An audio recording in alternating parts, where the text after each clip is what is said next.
ভাই, একটা প্রশ্ন করি। তুমি কি কখনো হাজারো মানুষের ভিড়ে একা ফিল করেছো? যেখানে বন্ধু বান্ধব আছে, তোমার পরিবার আছে, কিন্তু মনে হচ্ছে কেউ সত্যিকার অর্থে তোমাকে বুঝে না। রাতে তোমার ঘুম আসে না, সকালে উঠতে ইচ্ছে করে না, আর ভেতরে একটা ভারী শূন্যতা অনুভব করো, যেটা কোনোভাবেই প্রকাশ করা যাচ্ছে না। তুমি কি মনে করছো এটা শুধু আমার সাথেই হয়? কেন এমন হয় আমার সাথে? ভাই, আমি বলবো তুমি একা না। বাংলাদেশের প্রতি 5 জনের একজন কোনো না কোনো সময় ডিপ্রেশন বা গভীর একাকিত্বের মধ্যে থাকে, কিন্তু কেউ কাউকে বলতে পারে না।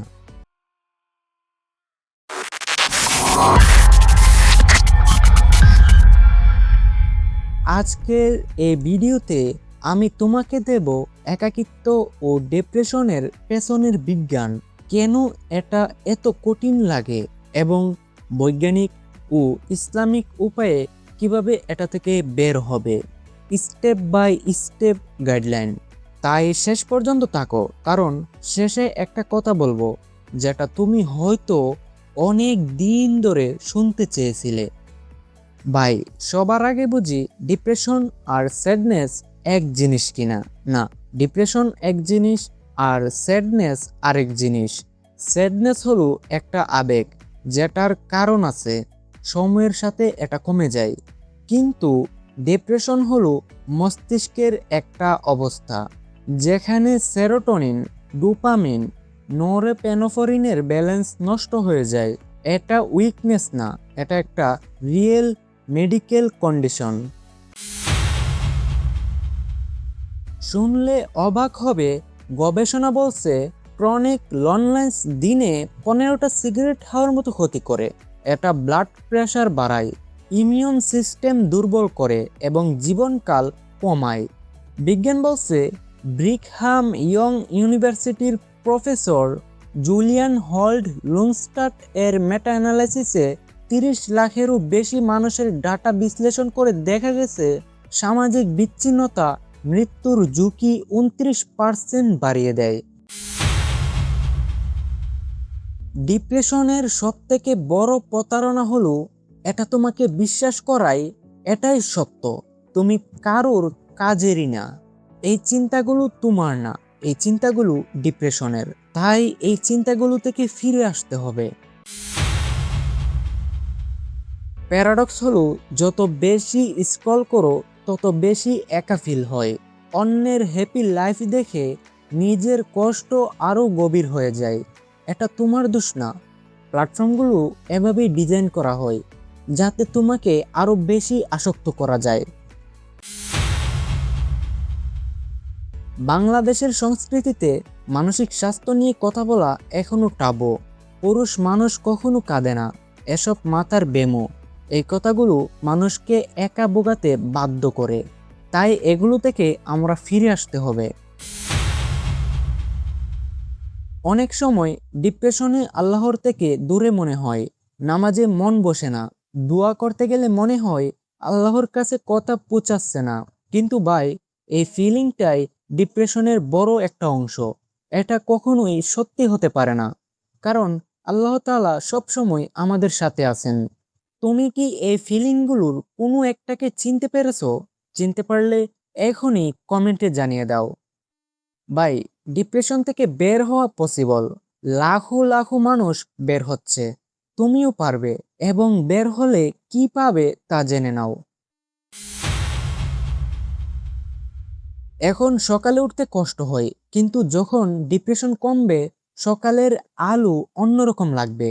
ফজরের নামাজ পড়ে বাইরে তাকালে মনে হবে আজকের দিনটা আমার। ডিপ্রেশন যখন কমে তখন মানুষের হাসি দেখে হাসি আসে, কথা বলতে ভালো লাগে, সম্পর্ক গড়ে তুলতে ইচ্ছে করে, সেই ওয়ার্মথ ফিরে আসে। ডিপ্রেশন সেই বিশ্বাস কেড়ে নেয় যে তুমি কিছু করতে পারো, কিন্তু ধীরে ধীরে ছোট ছোট জয় সেই বিশ্বাস ফিরিয়ে আনে।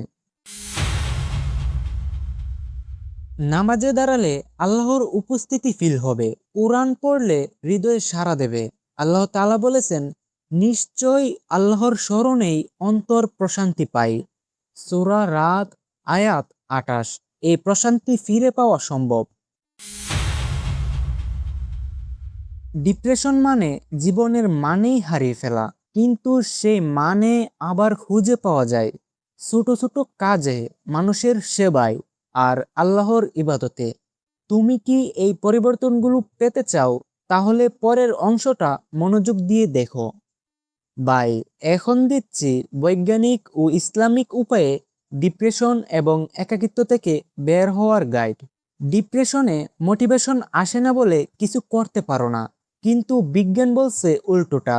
আগে তুমি অ্যাকশন নাও, তারপর মোটিভেশন এমনিতেই আসবে। আজকে শুধু একটা কাজ করো, বিছানা গোছাও, এক গ্লাস পানি খাও, বাইরে 5 মিনিট হেঁটে আসো। এটাই তোমাকে চেঞ্জ করে দেবে। বিজ্ঞান বলছে বিহেভিয়ারাল অ্যাক্টিভেশন থেরাপি ডিপ্রেশনের জন্য সিবিটি এর মতোই ইফেক্টিভ বলে প্রমাণিত হয়েছে। জ্যাক বসন odd Al, journal of consulting and clinical psychology. প্রতিদিন 20 থেকে 30 মিনিট হাঁটা বা যে কোনো ব্যায়াম ডিপ্রেশনে অ্যান্টিডিপ্রেসেন্টের মতো কাজ করে। হার্ভার্ড এর ডক্টর জন রেটে বলেছেন, এক্সারসাইজ মস্তিষ্কে বিডিএনএফ তৈরি করে, যা লিটারেলি ব্রেন সেলস গ্রোথ করায়। একজন মানুষকে বেছে নাও যে তোমার কথার বিচার করবে না। তাকে বলো তুমি কেমন আছো। পারফেক্ট কাউকে খুঁজো না, শুধু এমন একজনকে খুঁজো যে তোমাকে বুঝবে।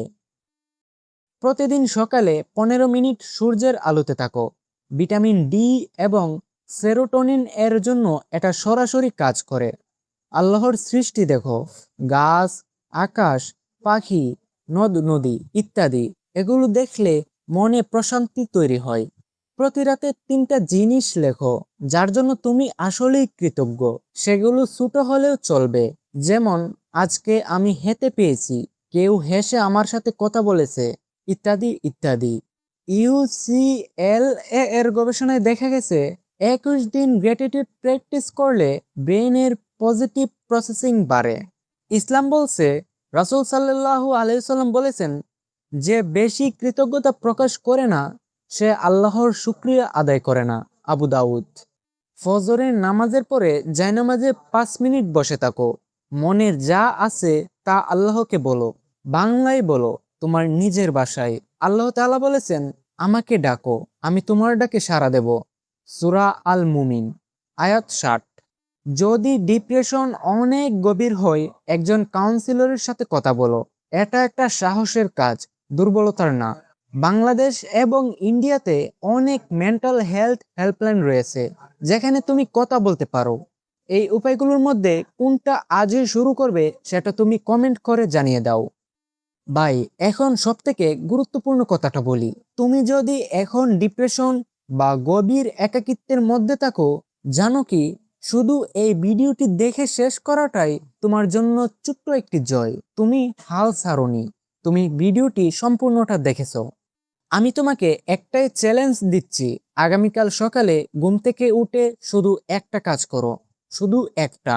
আর সেই কাজটা তোমার যে কোনো পছন্দের ভালো কাজ। তুমি কমেন্ট করো তুমি আগামীকাল সকালে কোন কাজটি করবে। আর তোমার এই কমেন্ট দেখে আরেকজন কিন্তু সাহস পাবে, তাই কমেন্ট করতে ভুল করো না। তোমার একটা কমেন্ট অন্য কারো একজনের জন্য সাহায্য হতে পারে।